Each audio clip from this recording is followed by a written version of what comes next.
Je suis aussi professeure au Collège de France et je vais vous parler aujourd'hui des trous noirs qui, paradoxalement, sont très lumineux. Donc, dans la première slide, je ne résisterai pas au plaisir de vous montrer cette grande nouvelle qui a fait la une l'an dernier, en avril 2019, qui est la première image de l'ombre d'un trou noir. Vous l'avez dû le voir, hein, je pense que vous voyez ma flèche là. Ici, vous voyez cette image, qu'est-ce que c'est? Le trou noir est au centre, ici, un point. On ne le voit pas, évidemment, un trou noir ne se voit pas. Par contre, ce qu'on voit en orange, c'est le gaz ionisé, donc un plasma, qui tourne autour du trou noir. Et ce qu'on voit surtout, c'est une ombre. Alors, l'ombre, c'est un cercle noir. Qu'est-ce que c'est? Quelle est la taille de l'ombre? En fait, on va voir que chaque trou noir, un point, est entouré d'un horizon. Et l'horizon, c'est le rayon au-delà duquel on ne peut avoir aucune information sur le trou noir parce que il faudrait avoir une vitesse supérieure à la vitesse de la lumière pour sortir. Donc, dans cet horizon, c'est vraiment l'horizon des événements. Plus rien ne sort. L'ombre des événements est un peu plus grosse que l'horizon. Pourquoi? Qu'est-ce que c'est que l'ombre? Là, il s'agit du fait que les photons qui aimeraient sortir de ce trou noir ne peuvent plus sortir et sont complètement piégés. Donc, même si vous aviez une galaxie derrière, vous ne la verriez pas parce que la galaxie enverrait des rayons lumineux et tomberait dans le trou noir. Donc, cette ombre-là, c'est vraiment l'ombre du trou noir. Et c'est la première fois que l'ombre d'un trou noir a pu être mise en évidence. Alors, comment on a fait cela? On a fait cela avec ce qu'on appelle Event Horizon Telescope. C'est un télescope de l'horizon des événements, justement. Ce télescope, c'est la combinaison de plusieurs télescopes qui sont partout sur la Terre. Il y en a qui sont au Chili, il y en a qui sont aux États-Unis, d'autres en Europe et d'autres au Japon. Ce qui permet d'avoir la distance maximale entre les télescopes, qui est le double du diamètre, le diamètre de la Terre, donc 12 000 km. Et ça me permet d'avoir une énorme résolution spatiale. Donc, vous voyez qu'on a, avec ce télescope-là, pointé la galaxie Messier 87, qui est au centre, la galaxie principale de l'amas de la Vierge.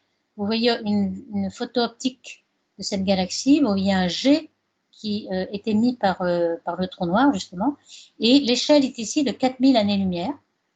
Et on a déjà fait, avec des radiotélescopes, des images avec un peu plus de zoom. Ici, vous avez 0,1 année-lumière, une petite barre ici. Donc, c'est ce qu'on appelle l'interférométrie à longue base. Mais on n'était jamais allé aussi loin. Ici, vous avez l'échelle qui est une semaine-lumière. Donc, vous voyez que c'est un zoom énorme par rapport à 4000 années-lumière. Et ça a été possible grâce, en effet, à ce télescope qui combine tous les télescopes au monde, mais aussi en montant en fréquence, on a plus de résolution. Donc, après cette introduction qui était vraiment événementielle, je vais quand même décrire ce que c'est qu'un trou noir. Un trou noir, c'est une masse très, très, très compacte qui déforme l'espace. On sait que la gravité n'est pas une force comme les autres, mais c'est une déformation de l'espace. Ici, on représente l'espace en général à 2 dimensions, comme un tapis, qui est déformé par une masse. Par exemple, le point bleu ici, ce serait une étoile, notre Soleil par exemple, et chaque étoile va déformer le tapis, ce qui fait que chaque photon qui va se déplacer selon les géodésiques, donc les lignes en noir ici, vont être déviés au voisinage de la masse. Alors, qu'est-ce qui se passe avec un trou noir? En fait, c'est que le trou noir fait même un trou dans le tapis, tellement il déforme le tapis. Ici, vous avez le trou noir, ici, vous avez une étoile ordinaire. Alors, je ne présenterai pas du tout d'équation, mais une seule dans cet exposé, pour comprendre comment on détermine le rayon de l'horizon du trou noir. Eh bien, on dit que la vitesse d'échappement, alors si vous voulez avoir un ordre de grandeur, c'est l'énergie cinétique, finalement, d'une particule V au carré par unité de masse, qui est égale à l'énergie potentielle, qui est juste la masse du trou noir sur le rayon. Donc, lorsque ce rayon est tel qu'on a la vitesse égale à la vitesse de la lumière, ça nous donne le rayon de l'horizon. C'est comme ça qu'on calcule la taille de l'horizon autour d'un trou noir. Et on voit ici qu'à part quelques constantes, c'est proportionnel à la masse du trou noir. Donc, on a un horizon qui est proportionnel à la masse. Et par exemple, pour le Soleil, si on voulait avoir un trou noir à partir du Soleil, il faudrait que son rayon soit plus petit que 3 km. Alors ça, c'est exclu, évidemment. Le rayon du Soleil, c'est 700 000 km. Donc, on en est loin. Et on n'a pas assez de compactification pour que cette étoile soit un trou noir. Donc, vous voyez que c'est des circonstances très, très particulières qui vont faire le trou noir. Alors, quelles sont les caractéristiques d'un trou noir? Eh bien, il n'y en a que deux. On dit familièrement qu'un trou noir n'a pas de cheveux. Pourquoi? Ça veut dire que dans sa carte d'identité, vous ne verrez rien que la masse et le spin. Donc, la masse caractérise le trou noir. Et puis, en général, il peut tourner aussi. Et on appelle le spin la deuxième caractéristique. Alors, ces trous noirs, il y en a deux sortes de trous noirs qu'on connaît et qu'on a observés en astrophysique. Il y en a qui sont de petites masses, masses stellaires, donc de 3 à 50 masses solaires. Ce petit signe veut dire masse solaire. Comment on les connaît? Eh bien, simplement parce que la plupart des étoiles dans la Voie lactée, notre galaxie, sont doubles, binaires. Donc, lorsqu'il y a une étoile qui, en fin de vie, explose en supernovae et le résidu forme un trou noir, eh bien, l'étoile compagnon tourne toujours autour. Elle perd de la masse avec son enveloppe, hein, comme cette petite image, et vous avez un disque d'accrétion autour du trou noir qui émet beaucoup de luminosité. Et lorsque on voit l'étoile tourner, on a sa vitesse, on peut calculer la masse de ce trou noir. Donc, il y a, en fait, dans notre galaxie, la Voie lactée, il y a des milliards de petits trous noirs, puisque vous avez 200 milliards d'étoiles et peut-être 1 milliard en fin de vie à terminer en trou noir. Donc, vous avez des tas de trous noirs qui orbitent autour du centre de la galaxie et qui ne font aucun dommage, puisqu'ils sont très, très éloignés des autres étoiles. Et puis, vous avez une deuxième sorte de trou noir, qui est le trou noir supermassif. Et il y en a un seul dans chaque galaxie, un par galaxie, au centre de la galaxie. Alors, pourquoi il n'y en a qu'une? Il n'y en a qu'un trou noir supermassif, c'est qu'il est tellement massif que par friction dynamique, il va spiraler vers le centre et tomber vers le centre. En quelque sorte, ça décante. Les plus gros tombent au centre. Lorsque ce sont des petits trous noirs qui sont la masse d'une étoile, ils ne décantent pas puisqu'ils ont la même masse que toutes les autres étoiles. Par contre, le trou noir supermassif, alors qu'est-ce que ça veut dire supermassif? C'est 1 million à 1 milliard de masses solaires, donc vraiment beaucoup plus gros que les autres étoiles. Et ceux-là, ils sont obligés de tomber au centre. Il y en a un dans chaque galaxie. Alors, je voulais signaler aussi que on a vu tout à l'heure que le rayon du trou noir est proportionnel à sa masse. Donc, quand vous regardez la densité moyenne d'un trou noir, la densité divisée par la masse divisée par son rayon au cube, c'est-à-dire le rayon de l'horizon au cube, comme le rayon est proportionnel à la masse, la densité va être en 1 sur la masse au carré. Donc, plus le trou noir est grand, plus sa densité moyenne à l'intérieur de son horizon est faible. Et la densité faible, ça veut dire que la gravité va être relativement faible. Donc, dans les gros trous noirs, un astronaute, par exemple, se baladant autour du gros trou noir ne sera pas déformé. Il rentrera dans l'horizon, le point de non-retour, sans s'en rendre compte, et il sera détruit qu'à l'intérieur. Alors que pour un petit trou noir, l'astronaute est détruit bien avant de rentrer dans l'horizon. Ça, c'est important parce qu'on va avoir en astrophysique des étoiles qui vont passer autour du trou noir, qui vont être détruites si on est près d'un trou noir peu massif, mais par contre, elles rentreront dans le trou noir sans être détruites si c'est un trou noir supermassif. Donc, comment on représente ce trou noir? Il y a cette image qui est tout à fait représentative. Pourquoi ça a cette forme-là? En fait, c'est parce que, d'abord, on ne voit pas le trou noir lui-même, on voit le disque d'accrétion. Et ici, vous avez une photo avec le disque d'accrétion qui est vu par la tranche. Le disque d'accrétion, en fait, le rayonnement qui est émis par le gaz, il va être déformé. Les photons vont être déviés par le trou noir qui agit comme une lentille gravitationnelle. Et donc, on va voir le disque d'accrétion qui est derrière, on va le voir en haut, on va le voir en bas. Par exemple, la plaque photographique est ici. Donc, sur cette image qui a été représentée, une vue d'artiste, vous voyez le trou noir et vous voyez le disque d'accrétion en haut et en bas, ça c'est le disque d'accrétion derrière. Et puis, vous avez le disque d'accrétion devant. Vous avez aussi un effet, étant donné que les vitesses près de l'horizon sont presque relativistes, vous avez un boom de vitesse là, qui, lorsque le gaz vient vers vous, il est beaucoup plus brillant que lorsque le gaz s'en va. Donc, c'est plutôt rouge aussi, décalé vers le rouge et décalé vers le bleu. Et la luminosité est plus forte de ce côté-là. Donc, on voit que le disque d'accrétion tourne.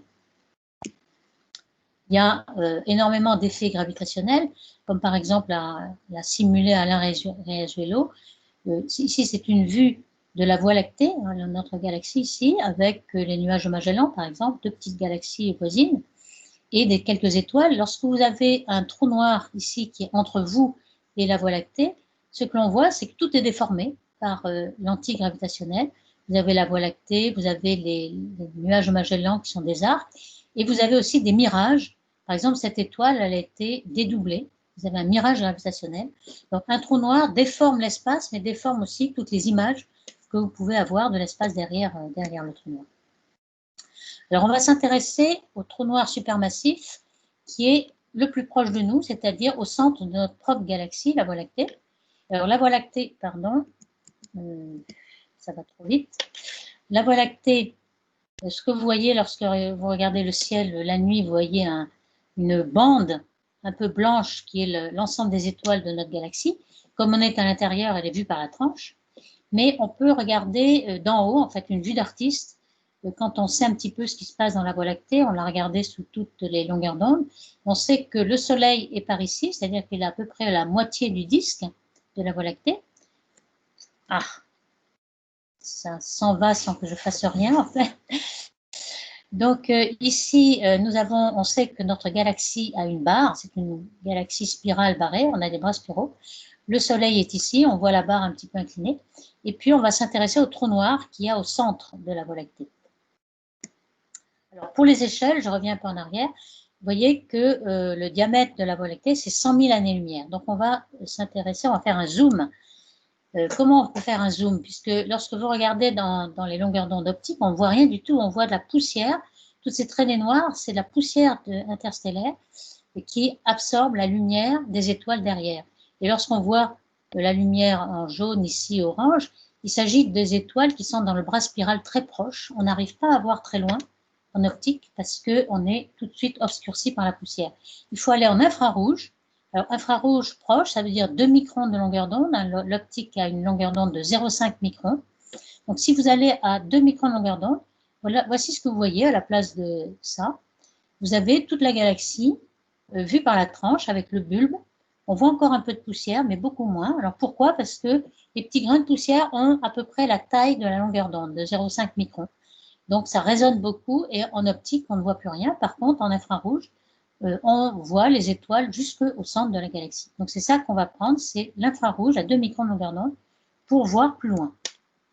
Donc ici, c'est une vraie image faite avec ce qu'on appelle le VLT, Very Large Telescope, qui est de l'ESO au Chili. L'ESO, c'est l'Observatoire européen austral, près de Santiago du Chili. Donc ici, vous avez une vue du centre de la galaxie en infrarouge, avec une taille de 1 année-lumière. Vous voyez qu'on a déjà fait un zoom d'un facteur 100 000, puisque la Voie lactée faisait 100 000 années-lumière. Et puis, on va s'intéresser à tout ce qui est près du centre. Le centre de la galaxie est ici, le trou noir, qui est dans le Sagittaire, donc on l'appelle Sagittarius A-star, ici. Et lorsqu'on regarde ça avec 20 jours-lumière, donc déjà beaucoup moins que l'année-lumière ici, on commence à voir les étoiles une par une. Alors, comment on a fait pour avoir ces étoiles? Parce que ici, vous voyez que les étoiles sont entourées d'un halo. En fait, on ne peut pas voir les étoiles ponctuelles, on devrait les voir ponctuelles, mais à cause de la turbulence de l'atmosphère, on voit toujours un halo autour et ça nous empêche de voir les étoiles une par une. Alors, pour avoir ces étoiles une par une, avec le diagramme de diffraction aussi qui correspond au télescope de 8 mètres du VLT, voici ce qu'on a fait. On a fait de l'optique adaptative. Cette optique adaptative permet de corriger les effets de la turbulence de l'atmosphère. Vous voyez qu'ici, l'optique est off, donc il y a un système qui corrige l'image, qui est off, et lorsqu'il est on, on a une image qui est très très ponctuelle. On voit les étoiles vraiment ponctuelles, alors que là, elles sont complètement de grosses patates qui sont très floues. Alors ce flou est dû à l'atmosphère qui turbule. Alors elle turbule avec une échelle de temps qui est la microseconde ou la nanoseconde. Donc on coupe l'image, on la coupe en des millions d'images et ensuite on les corrige et on les somme ensuite. Donc c'est quelque chose qui est fait en temps réel et qui permet d'avoir les étoiles une par une. Et une fois qu'on a fait ce travail, on obtient ce petite animation-là qui envoie les étoiles une par une. Et on a pu, vous regardez la date là-haut, à partir de 1995, on a pu regarder la position des étoiles en fonction du temps. Alors les étoiles ont beaucoup de vitesse au centre de la galaxie parce qu'elles tournent autour du trou noir. Le trou noir est au centre ici. Et vous voyez que vous avez des trajectoires qui sont pratiquement keplériennes, des ellipses parfaites, où le foyer de l'ellipse, c'est justement le trou noir. Donc, vous avez, par exemple, en jaune, là, l'étoile la plus proche, qui passe très, très proche. D'autres, ce sont des orbites très, très, très elliptiques. Et donc, toujours le foyer est toujours le trou noir.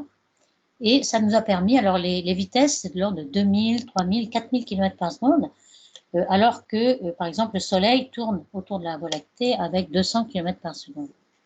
Donc, vous voyez que ces effets de la vitesse des étoiles qui nous ont permis d'avoir la masse du trou noir et qui, on l'espère, on va voir, vont pouvoir nous permettre de détecter des effets relativistes et dus au trou noir très massif qu'il y a au centre de la galaxie. Alors justement, il y a un instrument qui a vu le jour en 2018, là, très récent, il y a 2 ans, qui s'appelle Gravity, justement pour regarder la gravité du trou noir central de la Voie lactée, et qui est un interféromètre dans l'infrarouge, hein, justement cette longueur d'onde de 2 microns, qui nous permet d'échapper à la turbulence de l'atmosphère. Et cet interféromètre a pu regarder le centre de la galaxie en 2018. Qu'est-ce qui s'est passé en 2018? Il y a eu le passage au péricentre de cette étoile-là, qu'on a appelée étoile 2, S2, et qui va très très vite lorsqu'elle tourne autour du trou noir, qui est Sagittarius A star ici. Donc, vous voyez, la vitesse, oups là, je reviens en arrière, la vitesse de l'étoile en fonction du temps, en fonction des années. Alors, au début, là, le dernier péricentre, on ne l'avait pas vraiment observé, on n'avait pas les instruments. Maintenant, on a des instruments, et donc, vous voyez, en 2018, on l'a vraiment passé. Alors, évidemment, au péricentre, on a 4000 km par seconde, beaucoup moins, beaucoup plus qu'au reste de l'ellipse, hein, de l'orbite elliptique. Ici, on voit la trajectoire de l'étoile près du trou noir central avec un zoom. Alors, ce qui a permis de voir que la trajectoire avait bien le décalage vers le rouge dû à la gravité du trou noir qui était prévu par la réalité générale. Donc, on a déjà montré avec énormément de précision que Einstein avait raison. Depuis 2015, il a complètement raison. On a non seulement fait cela, mais, alors ici, il y a un petit film et qu'on ne voit pas, mais c'est pas grave. Ici, on a toutes les étoiles qu'on a vues dans cette observation. Et puis, au centre, on voit un sursaut. Un sursaut qui varie avec une période d'un quart d'heure à 20 minutes dans les longueurs d'onde infrarouges, mais aussi rayons X, etc. Et c'est ce petit sursaut qui nous montre qu'il y a du gaz qui tourne autour du trou noir. Et l'instrument Gravity, qui a une interférométrie optique, qui a pu avoir beaucoup, beaucoup de résolution, a pu regarder les positions de ce sursaut. Vous voyez ici en rouge lorsque la vitesse est décalée vers le rouge, c'est-à-dire que lorsque le gaz s'en va, hop, ça avance trop vite, ici, et puis en bleu lorsque la vitesse Doppler est vers nous. Donc ici, on a observé quelque chose qui tourne. Alors, il y a évidemment des barres d'erreur assez importantes, mais c'est compatible avec une trajectoire circulaire. Donc, on a du gaz qui tourne autour du trou noir avec une grande vitesse, presque la vitesse de la lumière, et qui tourne en 30 minutes. En une demi-heure, le gaz a tourné. Alors, évidemment, ça, il faut avoir de la chance pour voir ce gaz. Il n'y en a pas tout le temps. Il y en a peut-être une fois par mois ou 2 fois par mois au mieux. Et donc, ça nous permet de voir les effets du gaz relativiste qui tourne autour. Alors, on a une question, c'est qu'est-ce qu'un sursaut? Oui, alors le sursaut, c'est dommage parce que bon, là, on est en train de. Il y avait un petit film qui vous montrait qu'il y a un pic de lumière, tout d'un coup, hein, on aurait pu le voir là, il y a un pic de lumière qui est brillant, et puis le quart d'heure suivant, il n'y en a plus. On appelle ça un sursaut, c'est le gaz qui tout d'un coup émet, et puis n'émet plus, etc. Alors, comment on l'interprète? On l'interprète du fait que c'est du gaz qui tourne, et à chaque tour, on a un boost relativiste vers nous, parce qu'il vient vers nous, et on le voit lorsqu'il tourne, donc il y a un sursaut de lumière en quelque sorte, hein, un sursaut de lumière, puis ensuite il devient plus sombre et puis il sursaute. Alors en fait, c'est simplement un événement qui devient brillant et puis d'un coup on ne le voit plus. C'est ça le sursaut. Et là, ce sursaut, on le voit assez rarement, une fois par mois, hein, comme je disais, et donc on l'a vu, il faut être à l'affût, et lorsqu'on l'a vu tourner. On a vu pourquoi il y avait un sursaut, et tout d'un coup on ne le voit plus. Alors, on pourrait se demander, tiens, je n'ai plus le contrôle de... Alors là, c'est tout à fait pareil que tout à l'heure. Ah voilà, ok, ça marche à nouveau. Donc, on pourrait se demander pourquoi, tout à l'heure, je vous ai montré qu'on avait eu l'ombre du trou noir qui était autour de Messier 87 dans l'amas de la Vierge. Pourquoi on n'a pas pu faire l'ombre du trou noir de notre propre galaxie? Eh bien, justement, ça, c'est une question qui est très intéressante parce que on a la même résolution angulaire envers la galaxie de l'amas de la Vierge, M87, et la nôtre. Pourquoi? Parce que le trou noir de Messier 87 est à peu près 2000 fois plus massif. Presque 10 milliards de masses solaires. Le trou noir de notre propre galaxie ne fait que 4 millions de masses solaires. Le bulbe de la galaxie est toute petite, donc on a un petit trou noir, ce qui est normal, mais la galaxie Messier 87, c'est qu'il y a un trou noir de 6 ou 7 milliards de masses solaires. Par contre, le rayon de l'horizon, et de même le rayon de l'ombre du trou noir, qui est proportionnel à la masse de l'horizon, est proportionnel à la masse du trou noir. Donc, l'horizon est beaucoup plus grand. Mais la galaxie est 2000 fois plus loin. Donc, finalement, il y a une coïncidence ici. La taille angulaire, qui est le rapport du rayon à la distance, est la même. Donc, on a à peu près 40 micro-arcs-secondes. Pour vous donner une idée, la taille de la Lune que l'on voit, c'est 30 minutes d'arc. Une minute d'arc, ça fait déjà 60 secondes. Et là, vous avez une micro, vous avez des millions entre les deux. Vous voyez, c'est extrêmement petit, 40 micro-arcs-secondes. Et c'est la même chose pour le trou noir de notre propre galaxie, puisqu'il est 2000 fois plus près, mais il est 2000 fois plus petit. Donc, on aurait pu voir l'ombre du trou noir et il aurait eu la même taille angulaire. Par contre, ce qu'on peut montrer aussi, c'est que les périodes de rotation du gaz, là ce que vous voyez, c'est le gaz en rotation autour du trou noir, et la période de rotation, elle est proportionnelle à la masse aussi. Donc, si pour l'amas de la Vierge, la période de rotation, c'est presque 2 mois, 5 mois, pour notre propre galaxie, c'est 30 minutes. C'est bien ce qu'on a vu dans le sursaut, on a vu du gaz qui tournait à 30 minutes de période. Et c'est là la grosse difficulté, parce que lorsque vous avez des télescopes il y en a un au Japon, un au Chili, vous devez les synchroniser, les calibrer.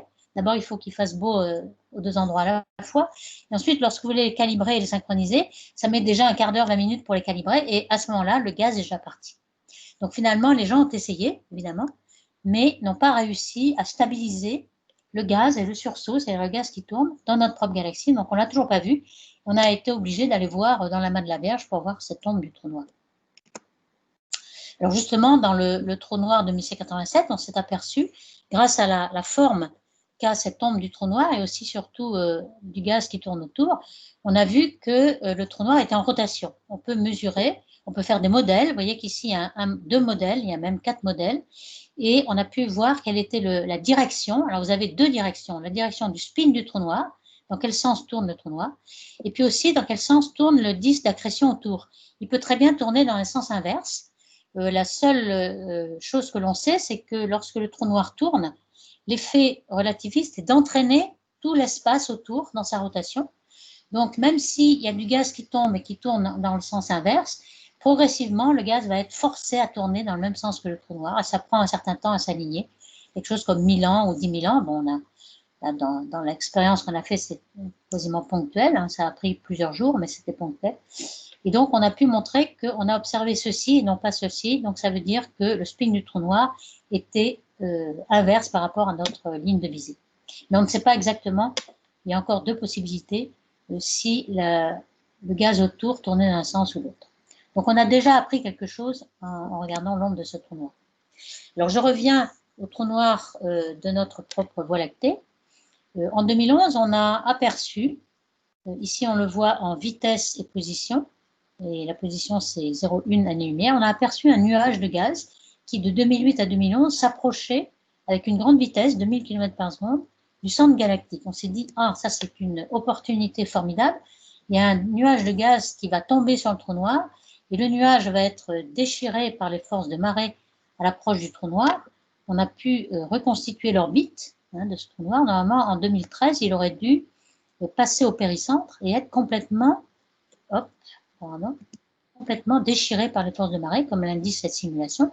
Et l'intérêt, c'est que notre trou noir n'avale que très peu de gaz en ce moment, donc ce n'est pas un noyau actif, Mais rien que cette petite quantité de gaz aurait permis de faire quelque chose de très lumineux, peut-être pas un quasar, mais un petit quasar quand même, donc quelque chose de vraiment spectaculaire, peut-être un feu d'artifice.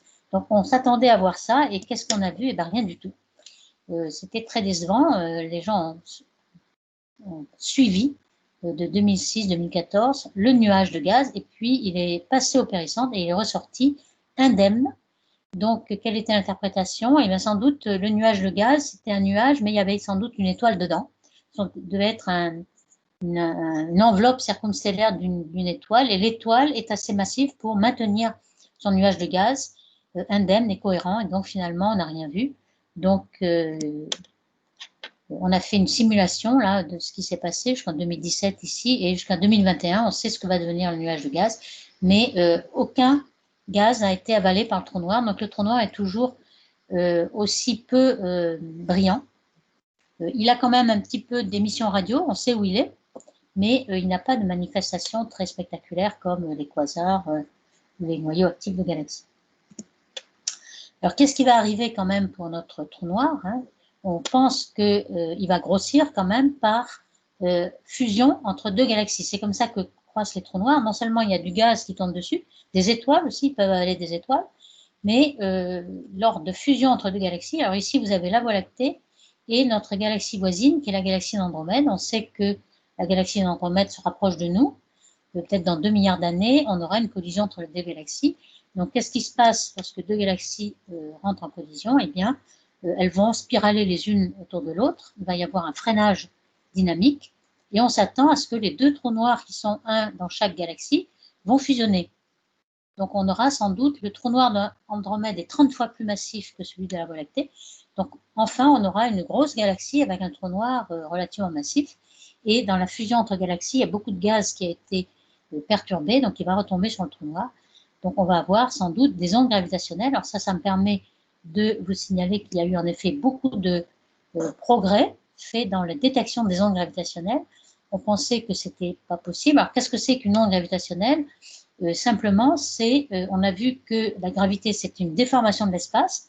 Lorsque la source de la gravité bouge, par exemple, il y a une fusion entre deux étoiles, donc ça change complètement le champ de gravité, il faut que ça se propage et que les sources à côté savent que la gravité a été changée.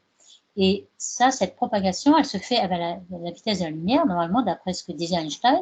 Alors, Einstein avait prévu les ondes gravitationnelles, mais avait dit que ça va être tellement faible, la perturbation de l'espace, la déformation de l'espace est tellement faible que ce sera inobservable. Et en fait, non, il avait tort, puisque en 2015, en 2016, on a observé des ondes gravitationnelles par fusion de trous noirs. Alors, comment on fait? On prend un interféromètre de Michelson avec deux bras, avec une longueur L qui fait 4 km ou plus. Et puis, lorsqu'il y a deux trous noirs qui fusionnent ici, qui envoient des ondes de déformation de l'espace, eh bien, un côté de l'interféromètre de Michelson va être plus petit que l'autre. Et l'autre va s'étaler, etc. Donc ça, c'est exagéré énormément, évidemment, pour le voir. C'est une déformation qui est le delta L sur L de la longueur du bras, est de 10-21. Donc c'est énormément petit, extrêmement petit, mais lorsqu'on fait une interférométrie entre des rayons laser sur ces bras, on voit qu'il y a une frange sombre. L'interféromètre va faire varier entre la frange sombre et la frange brillante. Donc, on va pouvoir détecter ces ondes gravitationnelles, et c'est ce qui s'est passé. Vous l'avez certainement vu, la première détection qui a été publiée en 2016 de la fusion de deux trous noirs. Ce que vous voyez ici, c'est l'onde, l'oscillation des deux trous noirs l'un autour de l'autre, hein, qui tournent l'un autour de l'autre. Et puis, lorsqu'ils se rapprochent, évidemment, la fréquence est très rapide. Quand on regarde la fréquence en fonction du temps, alors, vous voyez l'échelle de temps ici, c'est 0,3, 0,4 secondes. Donc, c'est le dixième de seconde. Et en un dixième de seconde, il y a la fusion des deux trous noirs. C'est extrêmement rapide. Et il faut absolument avoir une détection de ces signaux qui sont perdus dans le bruit, normalement, très efficace. Alors, pour cela, on est aidé parce qu'il y a plusieurs interféromètres comme ça de Michelson. Pour ces deux trous noirs, il y avait d'abord LIGO, qui est un interféromètre qui est ici dans l'État de Washington et ici dans l'État de Louisiane. Et le signal arrive d'abord ici, mais 10 millisecondes à parcourir tous les États-Unis en quelque sorte. Et on a fait une corrélation entre les signaux, ils sont corrélés. Donc on voit que c'est pas du bruit, c'est vraiment le signal qui arrive du ciel. Aujourd'hui, on a aussi Virgo qui est en Europe et ça nous permet d'avoir 3 interféromètres qui sont corrélés. Et lorsqu'il y a un signal qui arrive, on peut savoir que c'est vraiment un signal et pas du bruit. Alors ici, la première fusion, c'était une fusion entre 2 trous noirs très massifs, de 29 et 36 masses solaires, donc une binaire de trous noirs, et qui est devenue 65 masses solaires. Vous allez me dire, bon, il manque 3 masses solaires. Et en effet, il y a 3 masses solaires qui ont servi à déformer l'espace. C'est-à-dire que l'énergie MC2 de ces 3 masses solaires, il a fallu 3 masses solaires pour perturber l'espace et nous arriver. Alors évidemment, le signal a mis 1,3 milliard d'années à nous parvenir. Donc l'espace a été déformé sur toute cette échelle de grandeur. Donc vous voyez, c'est assez exceptionnel. Alors il y a aussi, par les ondes gravitationnelles, on a, ça je le signale, même si ce n'est pas des trous noirs, mais on a pu voir aussi des astres très très compacts, les étoiles à neutrons. Le dernier étape de compactification de la matière avant de devenir trou noir.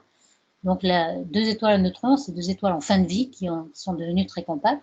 La différence avec les trous noirs, c'est que les trous noirs, dès qu'on a atteint l'horizon, plus aucune lumière ne sort.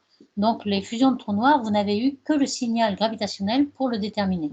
Ici, on a eu les deux. On a eu les ondes gravitationnelles plus une explosion qu'on appelle kilonova, parce que c'est 1000 fois plus grand qu'une nova, et qui a eu des rayonnements lumineux. Des rayonnements lumineux dans toutes les longueurs d'onde, de radio, optique, infrarouge, rayons X, rayons gamma.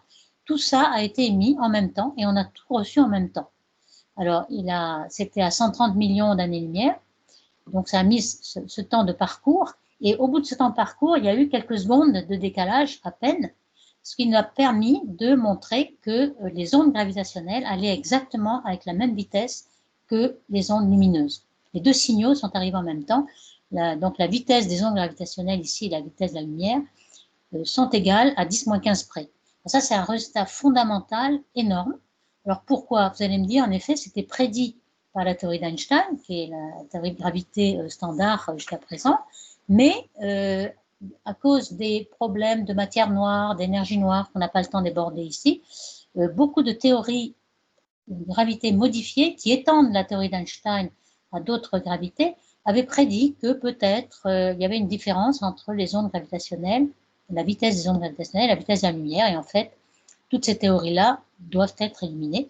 Il en reste beaucoup, et il y a encore beaucoup de théories de gravité modifiées qui vérifient cette égalité, donc, mais ça a permis de faire le ménage parmi ces théories. Donc ça, c'est très intéressant. Donc, on a détecté avec ces ondes gravitationnelles énormément de fusions. Vous voyez ici en masse de trous noirs de masse assez importante, 40, 50, 60 masses solaires, alors que ce qu'on connaissait avant comme trou noir, c'était ce qui est en violet, c'était beaucoup plus petit. Alors, comment on le connaissait? Comme je l'ai dit au début, c'était par des étoiles binaires où il y avait une étoile normale qui tourne autour d'un trou noir. On avait pu en déterminer la masse du trou noir par la cinématique. Et c'était en général beaucoup plus petit. Alors pourquoi? Parce que il y a un biais d'observation. On sélectionnait que les petites. Or, les ondes gravitationnelles ne sélectionnent que les plus grosses parce que les signaux des petites sont beaucoup plus petits. Donc finalement, tout ça, c'est la gamme possible des trous noirs de masse stellaire, mais les moyens d'observation sélectionnent soit les plus massifs, soit les moins massifs. Ici, vous avez aussi des étoiles à neutrons qui sont plus proches et plus abondantes. Alors, ça me fait aussi faire une parenthèse pour la plus grande masse qui a été obtenue, qui a été publiée cette année. Elle a été observée en 2019. La dénomination des ondes gravitationnelles, c'est Gravitational Wave. 19, c'est pour l'année. Donc, c'est le mois de mai, le 21 mai de l'année 2019. Et donc, il a pris un certain temps. Ça prend des mois à réduire les données et publier en avril 2020, en fait. Et donc, ce qui est très particulier, c'est que c'était la plus grosse masse de trous noirs qui a été obtenue. Et ce qui était aussi très particulier, c'était 85 masses solaires. Ce n'était pas possible de l'obtenir par l'effondrement d'une étoile. En fin de vie, une étoile s'effondre et devient supernovae, et le résidu peut devenir un trou noir. Mais il y a un espace de masse entre 60 et 130 qui normalement est interdit. Pourquoi? Parce que le rayonnement qui est alors émis par cette supernova entre 60 et 130, est tellement intense qu'on peut créer des paires électrons-positrons. Et cette création de paires refroidit la supernovae, ces paires s'en vont, ça fait beaucoup de masse qui s'en va, et ça nous fait des instabilités. Donc la supernovae rentre en pulsation, et elle est complètement détruite, donc il n'y a plus aucun trou noir qui reste. Donc normalement, on ne s'attend pas à trouver des trous noirs entre cette gamme de masse. Alors, par contre, on le voit, et l'interprétation, c'est qu'on ne peut arriver dans ces gammes de masse qu'avec des fusions de trous noirs, un peu comme une fusion hiérarchique que vous voyez dans ce schéma-là. On a des petits trous noirs créés par l'effondrement d'étoiles en fin de vie, et puis par fusion, on peut former des trous noirs de masse intermédiaire. Et cette fusion, on pense maintenant qu'elle est due à les collisions d'étoiles dans les amas globulaires. Les amas globulaires, c'est un lieu où les étoiles sont très regroupées. Dans 2 ou 3 années-lumière, on a 100 000 étoiles, alors que normalement, dans la Voie lactée, la distance entre étoiles, c'est entre 3 et 10 années-lumière. Donc, vous n'avez pas d'étoiles voisines avant 10 années-lumière. Ici, dans ce volume-là, vous avez 100 000 étoiles. Donc, c'est des étoiles qui vont rentrer en collision et on va pouvoir faire croître le trou noir et atteindre jusqu'à 140 et ensuite jusqu'à 1000, etc. Et ça explique comment on va pouvoir avoir des trous noirs supermassifs qui vont se retrouver au centre des galaxies et justement faire tous ces phénomènes lumineux. Donc on va s'intéresser maintenant justement à ces trous noirs super lumineux qu'il y a dans les galaxies et justement le phénomène de quasar. Alors, ce phénomène de quasar a été découvert en 1963 par Martin Schmidt, que vous voyez ici à la une de New York Times ici, puisque c'était quand même une découverte faramineuse. Alors, qu'est-ce qu'il a découvert? En fait, on connaissait des radiosources depuis la fin de la guerre, 50-60, et on avait fait un catalogue. Là, c'est le catalogue, 3e catalogue de Cambridge, on l'appelait 3C. Donc, il y avait une certaine source comme ça, des sources radio, mais on ne savait pas où étaient ces sources radio. C'est des sources radio ponctuelles. On a essayé de voir s'il n'y avait pas une contrepartie lumineuse à ces sources. Et en effet, il y avait des sources radio qui correspondaient à des étoiles. Mais ces étoiles avaient un spectre bizarre, donc on l'a appelé quasi-star, c'est-à-dire quasi-étoile, mais ce n'est pas une vraie étoile. Alors c'est une toile ponctuelle, vous voyez ici que les diagrammes d'aigrettes de diffraction qui correspondent à une source ponctuelle. Lorsque vous avez une galaxie, par exemple ici on voit une galaxie dans le fond, ce n'est pas une source ponctuelle, donc il n'y a pas de diagramme de diffraction dû au télescope, ici les aigrettes caractéristiques. Donc ici on voit que c'est une source ponctuelle, et donc on l'appelait quasar. On ne savait pas à quelle distance c'était. Et Martin Schmidt a eu l'idée de regarder le spectre et de voir que si on décalait vers le rouge, alors le décalage vers le rouge c'était de 15%, à l'époque c'était faramineux. On ne voyait pas des décalages vers le rouge aussi grands jusqu'à cette époque-là. Aujourd'hui on voit des décalages vers le rouge qui sont égaux à 6. Le décalage vers le rouge c'est le décalage en lambda sur lambda, donc relatif. Et ça peut être égal à 6 ou 7 ou 8 aujourd'hui. Alors 0,1 c'était le plus fort décalage vers le rouge observé à l'époque. Et donc il a regardé ça dans le spectre. Alors aujourd'hui on voit bien, ça c'est une image du Hubble Space Telescope, donc avec dans l'espace, donc sans le flou de la turbulence atmosphérique, et on voit qu'en effet on a bien un quasar, et quand on soustrait l'étoile ici, le quasi-star, on voit qu'il y a une galaxie derrière. Ce qu'on ne voyait pas autrefois quand on n'avait pas de télescope spatial, on ne pouvait pas soustraire vraiment l'étoile, c'était très flou. Et là on voit que chaque quasar, en fait, c'est un noyau de galaxie ultra lumineux. C'est pour ça que j'appelle ces trous noirs, ce sont les objets les plus lumineux de l'univers, bien que paradoxalement, aucune lumière ne sort du trou noir, mais ce qu'il y a autour, le gaz qu'il y a autour, en tombant, est très lumineux. Et on peut avoir un quasar comme celui-ci, qui fait 1000 fois plus de lumière que toute la galaxie sous-jacente. La galaxie sous-jacente peut avoir 200 milliards d'étoiles, mais le trou noir émet 1000 fois plus que toute la galaxie. Donc c'est vraiment un phénomène ultra lumineux. Ici, vous voyez que ce trou noir est aussi là c'est le trou noir, le quasar, et on le voyait un petit peu ici déjà, il y avait un G là, comme un trait. Au départ on croyait que c'était un défaut de la plaque photo, mais ici c'est pas du tout le cas, puisque c'est un CCD et que c'est le Hubble Space Telescope. Donc on voit qu'il y a un G, donc il y a un G de matière en fait, qui est vu optiquement, qui est vu en rayons X, qui est vu en radio. Ici, vous avez des contours noirs qui sont de la radioastronomie. Donc, c'est un jet de matière et ce sont des électrons relativistes qui émettent en fait en l'émission synchrotron. Et on voit à toute longueur d'onde.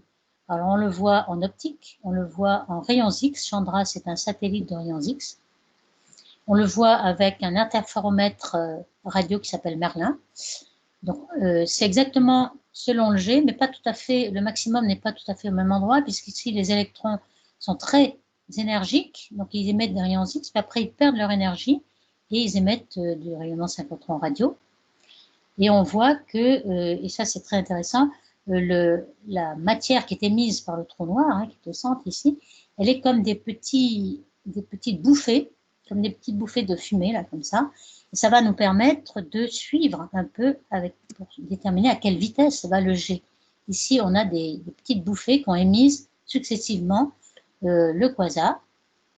Et on ne le voit peut-être pas ici, là, c'est les années, là, en fonction du temps, on a pu regarder à quelle vitesse les petits objets ici pouvaient s'éloigner les uns des autres. Alors là, grande surprise, on s'est aperçu, hein, ici on a un petit exemple, quand on fixe un des petits points, mettons A, on voit que tout d'un coup, vous avez ici 60 années-lumière qui sont parcourues de 92 à 98, c'est 6 ans. Donc ça veut dire que, la lumière, la vitesse de ces petits éléments de matière apparaît superluminique. Elle apparaît 10 fois la vitesse de la lumière et c'est un phénomène, évidemment, une apparence optique, hein, une illusion d'optique. Enfin, une illusion d'optique qui est due à quoi? On a mis un certain temps à le comprendre, en fait. Hein. C'est le fait que les petits nuages, les petits grumeaux de gaz, là, qui vont de A vers B, par exemple, ils vont presque à la vitesse de la lumière. Pas tout à fait, mais presque. Or, les signaux qu'ils nous envoient vont aussi à la vitesse de la lumière. Donc, il y a une compétition entre la vitesse du signal et la vitesse de la source. Et le gros point ici, c'est que lorsque vous êtes ici, le télescope regarde la source A et B. La source B est beaucoup plus proche de l'observateur. Donc, le temps que met le signal à arriver de B vers l'observateur est beaucoup plus court que le temps que met le signal de A à l'observateur. Et le retard, là, que vous avez en X ici, fait toute la différence. Donc, comme le signal arrive beaucoup plus tôt avec B, on a l'impression que le petit nuage de gaz est allé de A à B avec une vitesse qui est 10 fois plus grande que la vitesse de la lumière. Bon, tout ça, c'est des petites relations qu'on a écrites, on n'a pas le temps de rentrer dedans, mais c'est juste géométrique. Simplement, vous ferez le calcul si vous voulez, que le point B soit plus proche, fait qu'on a l'illusion du fait que ces G vont plus vite que la vitesse de la lumière. Alors, on s'est aperçu que ces jets, bon, c'est des jets remarquables, ils sont bien plus grands que la taille d'une galaxie. Ici, vous avez une taille d'une galaxie optique.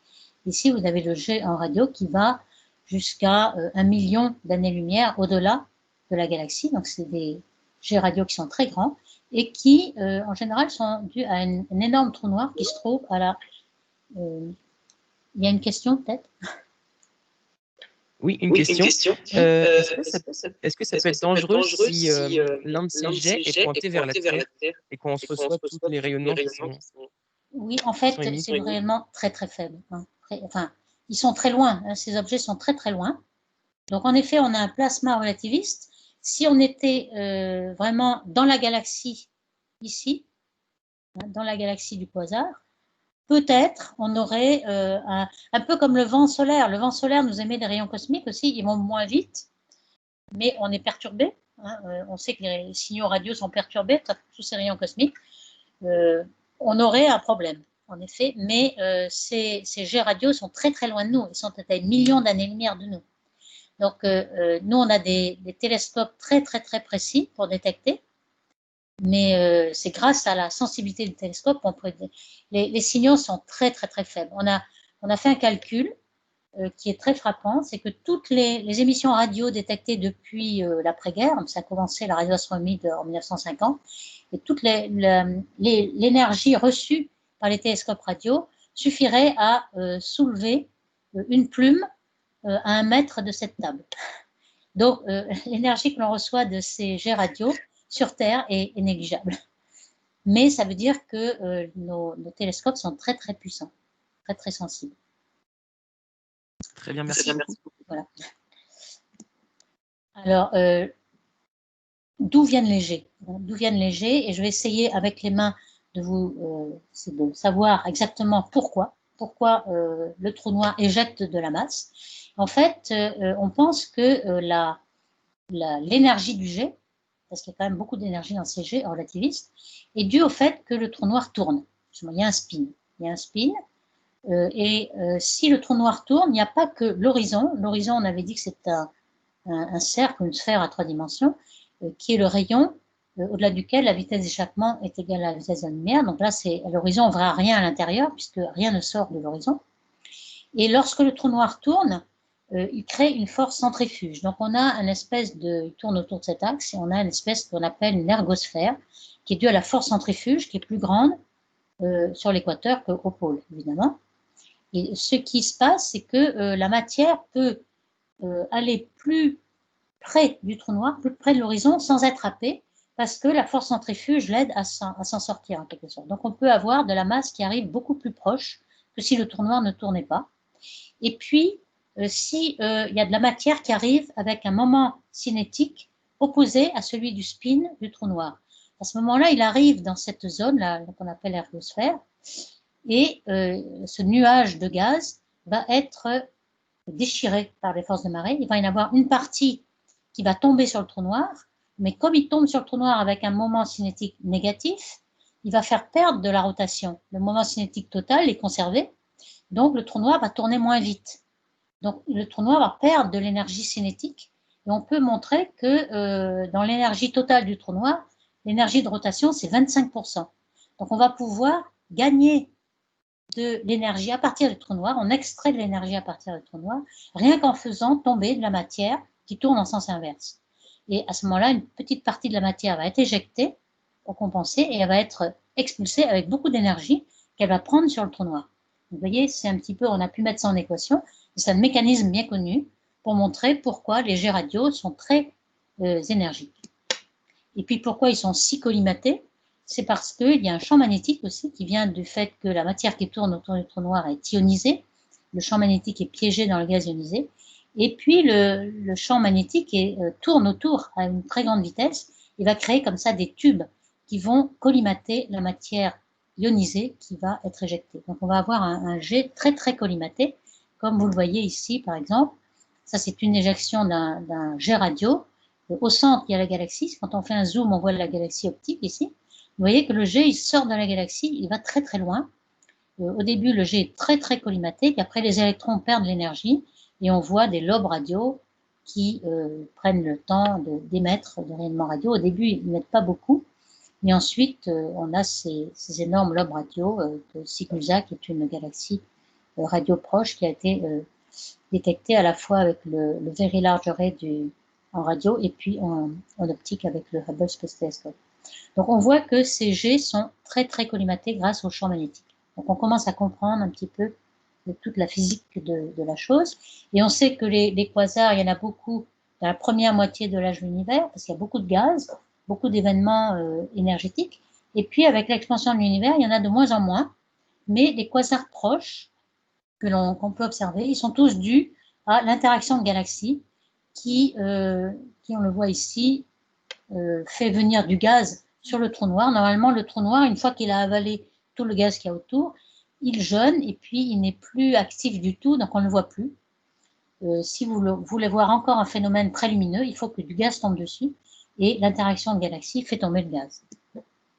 On voit par exemple ici deux centres de galaxies, qu'on voit en optique aussi, et on voit qu'il y a 2 G, 4 G, puisqu'il y a un G de chaque côté, et que les 2 galaxies sont en train de fusionner. Alors c'est assez rare de voir 2 G, parce que normalement, chaque galaxie va avoir un phénomène lumineux comme ça dans sa vie. Notre Voie lactée l'a eu dans le passé, puisque chaque galaxie a un trou noir. Il a bien fallu que ce trou noir croisse en masse, donc avoir du gaz qui tombe dessus, mais il n'y a que 10% du temps que le trou noir mange, en quelque sorte. Donc, ses repas ne prennent que 10% de son temps, et dans ses repas, il n'y a que 10% du temps où il rejette un peu de de masse dans les jets. Donc finalement, ces jets sont rares, et d'en voir 2 à la fois, c'est extrêmement rare. Par contre, ce qu'on peut voir aussi, c'est que les jets sont perturbés par du vent. Lorsqu'une galaxie rentre dans un amas de galaxies, l'amas de galaxies est plein de gaz très chaud, et lorsque la galaxie avec grande vitesse rentre, ça fait un petit peu un phénomène de vent, et on voit qu'on peut même complètement retourner les jets par le vent intergalactique. Ça, c'est assez intéressant, ça nous permet de savoir si la galaxie rentre dans l'amas ou pas. Alors, je voudrais quand même montrer pourquoi on a tellement d'énergie, c'est-à-dire d'où vient cette énergie. Elle vient uniquement de la gravité. C'est exactement comme l'énergie hydraulique, par exemple, d'un barrage, où l'eau tombe, lorsqu'elle a pris toute l'énergie gravitationnelle, on peut la réutiliser comme énergie électrique. Ici, c'est pareil, mais on a vu, la première équation que j'ai donnée au début, c'est la taille du trou noir, l'horizon du trou noir, c'était en Gm sur C2. Évidemment, ici, si vous avez l'énergie d'une petite masse, de masse M, vous voyez que vous pourriez récupérer au maximum 1/2 de MC2 comme énergie gravitationnelle. Et ça, c'est énorme, puisque, alors en moyenne, c'est pas autant, 1/2 de MC2, c'est maximum. En moyenne, on a mesuré que c'était 10% de MC2, pas 50%.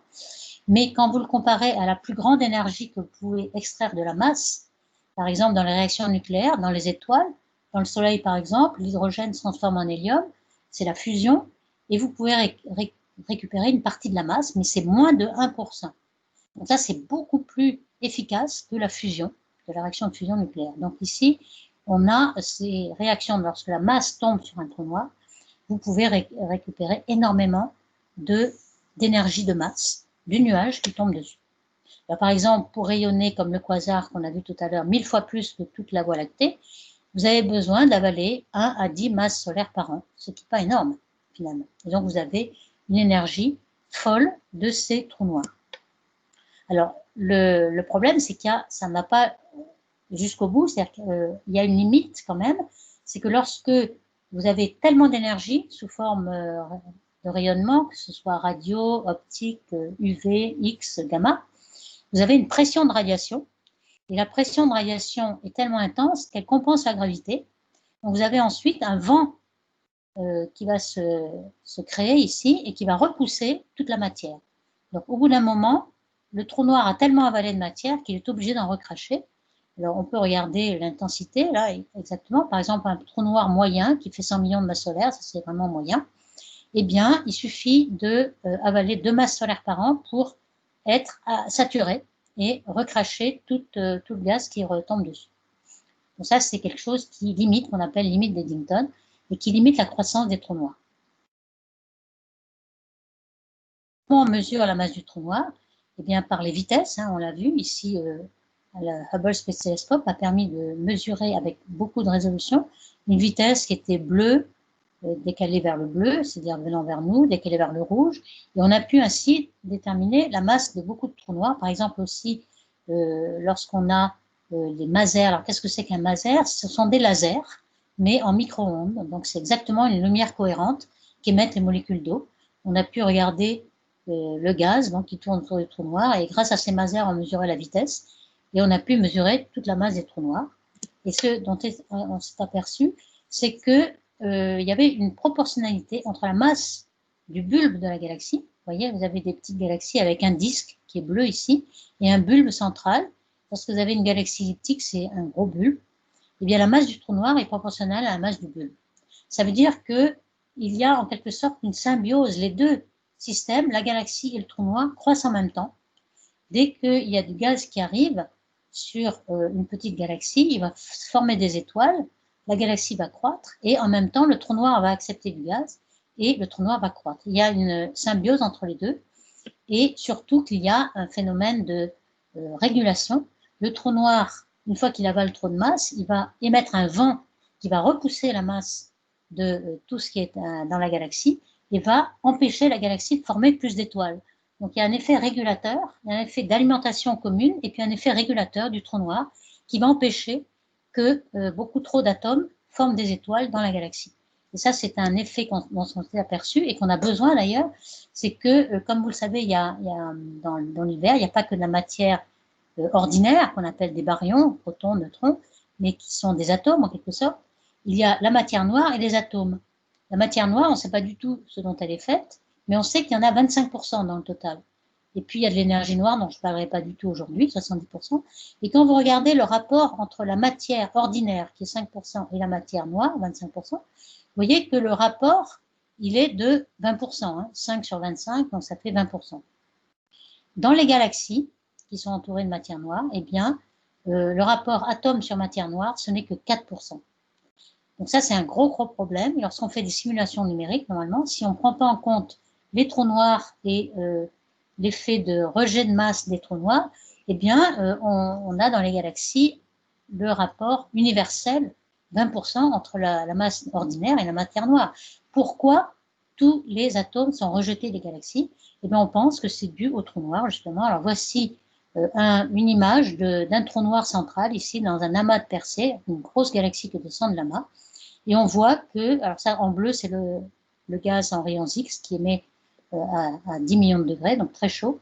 Et on voit, alors le film, je crois qu'on ne le verra pas, mais on voit que le noyau actif ici a émis un jet qui fait des trous dans le gaz et qui repousse le gaz. Et on voit aussi des ondes ici. On voit comme le gaz qui est rejeté. Et ça fait des millions d'années-lumière. Donc on voit bien que le trou noir est capable, il a beau être ponctuel, il a tellement d'énergie qu'il est capable de repousser le gaz.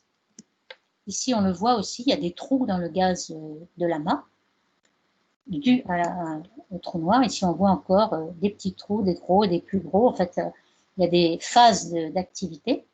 Et même, il y a aussi ce qu'on appelle des flux ultra fast, ultra rapides, qu'on appelle UFO aussi, en rayons X, et qu'on voit tout près du trou noir avec son jet ici et le champ magnétique qui tourne.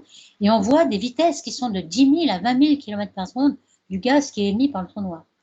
Donc, on s'est aperçu qu'il y avait aussi du gaz moléculaire de toute la galaxie qui était balayé par ce trou noir. Notamment dans cette galaxie-là, 4258, que vous voyez là, vous avez une photo optique en orange, rose, et puis en bleu, vous avez le radio et les rayons X, et ça, c'est le jet du trou noir qui balaye le gaz dans la galaxie. Donc ça, on voit qu'on a effectivement le trou noir qui est capable de réguler la formation d'étoiles des galaxies.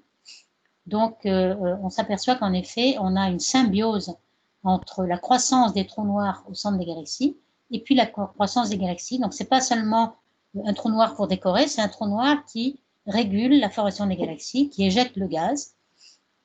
Et ce phénomène de feedback donc, est très efficace et peut expliquer pourquoi tous les atomes sont en dehors des galaxies et non pas dans les galaxies. Donc voilà, je vous ai donné un aperçu de l'utilité des trous noirs et de leur observation en astrophysique. Donc je vais répondre à vos questions si vous en avez.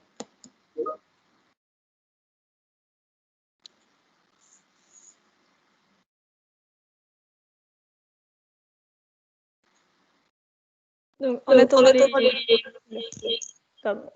questions, déjà, on vous remercie pour votre présence. Donc, un grand merci de la part de tout le cercle de ParisTech. Merci. Donc, si vous avez des questions, n'hésitez pas soit à prendre la parole, soit à les mettre dans le chat.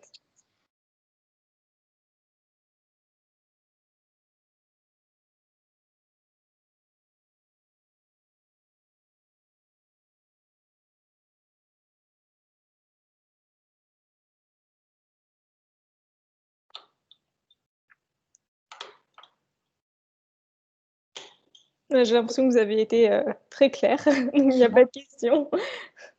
Encore une fois, merci. Oui, j'en aurais une. Vous pensez que dans les prochaines années, quelles vont être les futures avancées? Vers quoi ça va aller? On va avoir beaucoup d'avancées parce qu'on ne comprend encore pas très bien tout près du trou noir comment le gaz tombe, parce qu'en fait le gaz il tourne, il a beaucoup de moments cinétiques, donc on ne comprend pas très bien comment le gaz perd tout son moment cinétique et à quelle vitesse il le perd. Donc là on est en train de faire des observations avec un ensemble de télescopes qui est au Chili, qui s'appelle ALMA, avec 60 antennes en radio, qui permet d'avoir une résolution encore meilleure que celle du Space Telescope, d'un Hubble, et donc d'avoir 0,01 arc seconde de résolution. ça nous permet de regarder qu'est-ce qui se passe avec le gaz autour du trou noir et de savoir comment il est avalé, comment il perd son moment angulaire et comment le gaz peut être éjecté en jet ou en vent, de manière à expliquer pourquoi le gaz s'en va du trou noir au bout d'un certain temps. Donc tous ces phénomènes, on a besoin de résolution spatiale et pour l'instant, les futurs instruments vont avoir cette résolution spatiale que l'on cherche depuis longtemps. Donc maintenant, on est en train d'augmenter d'un facteur 10 notre résolution et ça permet de s'approcher encore plus du trou noir. Alors évidemment, il y aura aussi tous les progrès dus aux ondes gravitationnelles qui ont démarré en 2016. On voit qu'on a obtenu des trous noirs de masse intermédiaire. Il y a non seulement les interféromètres LIGO, Virgo qu'il y a sur Terre, mais il y a aussi dans l'espace, on va lancer LISA dans l'espace. Alors parce que le bras de l'interféromètre sur Terre, il fait 4 km, c'est pas beaucoup. Il y aura des millions de kilomètres dans l'espace, donc on pourra faire des interférométries et avoir d'autres longueurs d'onde gravitationnelles. Donc ce ne sera pas les mêmes trous noirs, ce sera justement les trous noirs de grosse masse, des trous noirs supermassifs qui fusionnent dans les interactions galaxiques qu'on va pouvoir détecter. Avec les interféromètres LIGO, Virgo, on ne peut détecter que les trous noirs de masse stellaire. Donc les trous noirs entre 1000 et 1 million, ce sera dans l'espace. Et puis, plus tard aussi, on pourra détecter des ondes gravitationnelles primordiales. Et ça, peut-être avoir la confirmation de l'inflation, etc. Mais ça nous mène encore plus loin. D'accord, merci.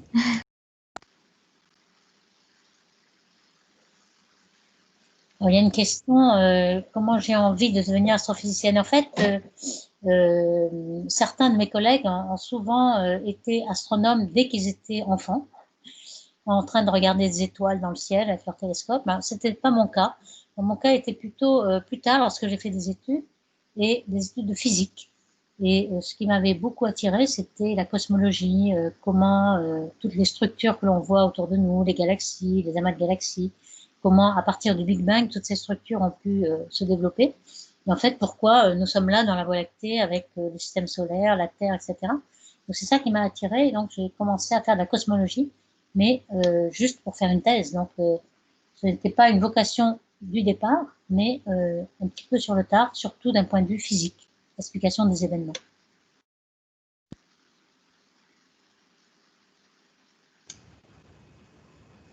Et quel conseil, par exemple, vous voudriez donner à quelqu'un qui voudrait devenir astrophysicien ou...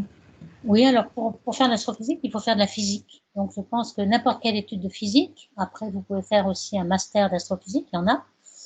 Et bon, évidemment, c'est passionnant. Pour trouver un poste, c'est plus difficile, mais si vous êtes persévérant et vous ne vous découragez pas, il y a aucun problème. Vous pourrez devenir astrophysicien.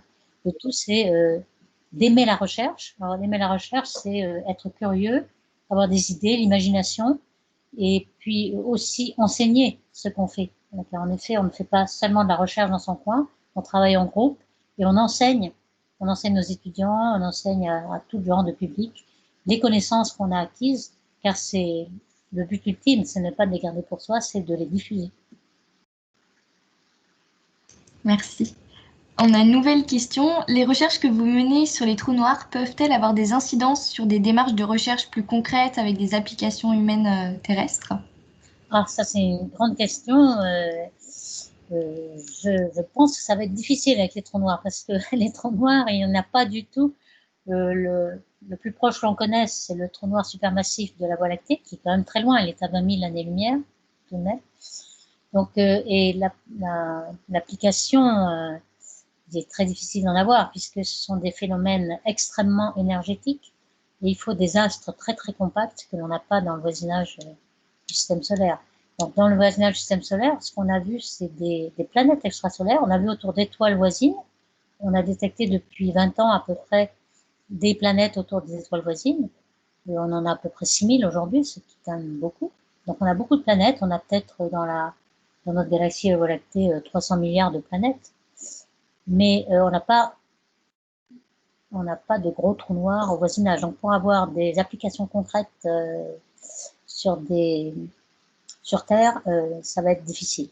Donc l'application, enfin nos recherches ne sont pas là pour avoir une application, mais pour avoir Alors, je peux quand même dire qu'il y a des retombées. Par exemple, nous travaillons sur la gravité et la gravité relativiste. Vous savez que le GPS doit prendre en compte tous ces effets relativistes que l'on a testés autour des trous noirs. Par exemple, le décalage vers le rouge et tous les effets relativistes prédits par Einstein sont utilisés pour le GPS. Donc, ce que vous utilisez tous les jours pour vous orienter dans votre voiture ou sur votre vélo utilise la gravitation et que nous utilisons et que nous finalisons en astrophysique. Donc, je peux dire que ça, c'est une retombée.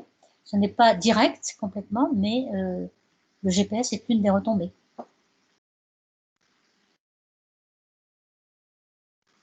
Merci.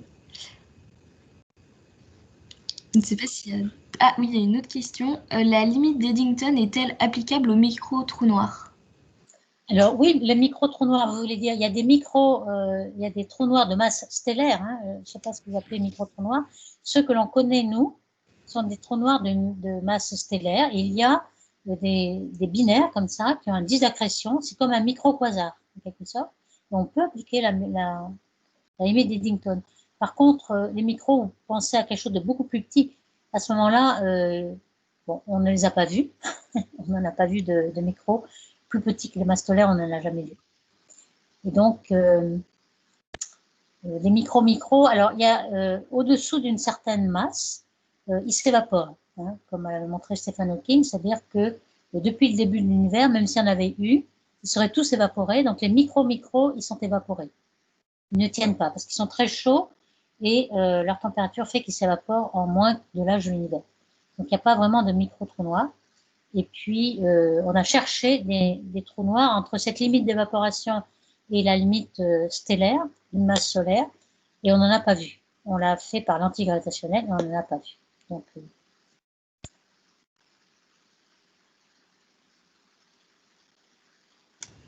Merci. Je ne sais pas si des personnes ont d'autres interrogations ou des remarques à faire.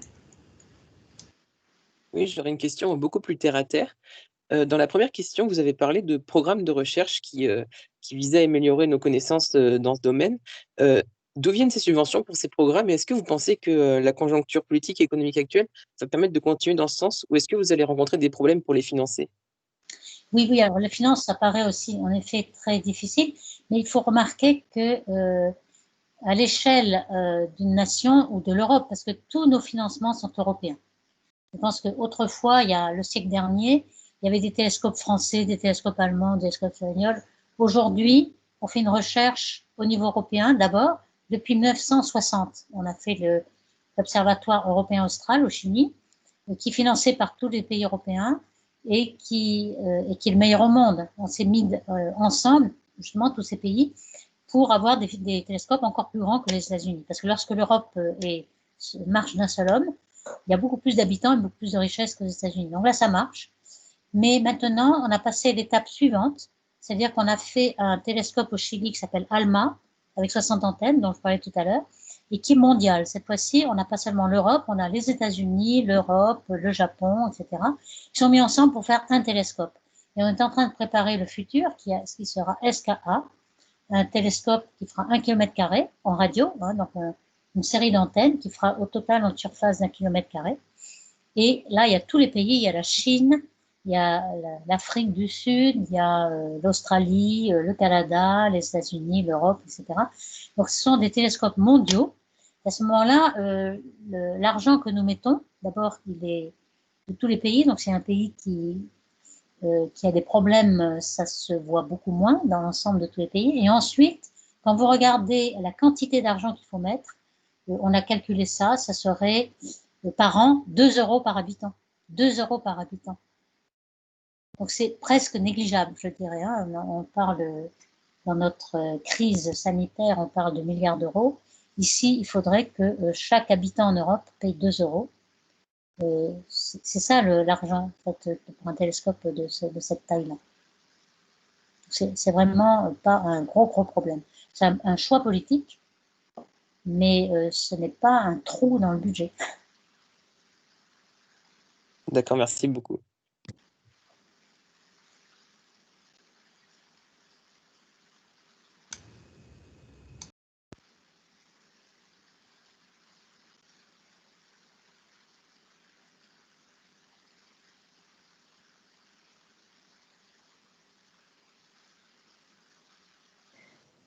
Si plus personne n'a de questions, je pense qu'on va pouvoir arrêter là. Donc, je vais vous remercier une dernière fois pour cette conférence passionnante. Donc, Merci. Bon dimanche. merci à vous. Bien, bon dimanche aussi, et merci à toutes les personnes qui étaient là. Vous pourrez retrouver cette conférence sur le site du Cercle en rediffusion. Donc, merci à tous et bon week-end.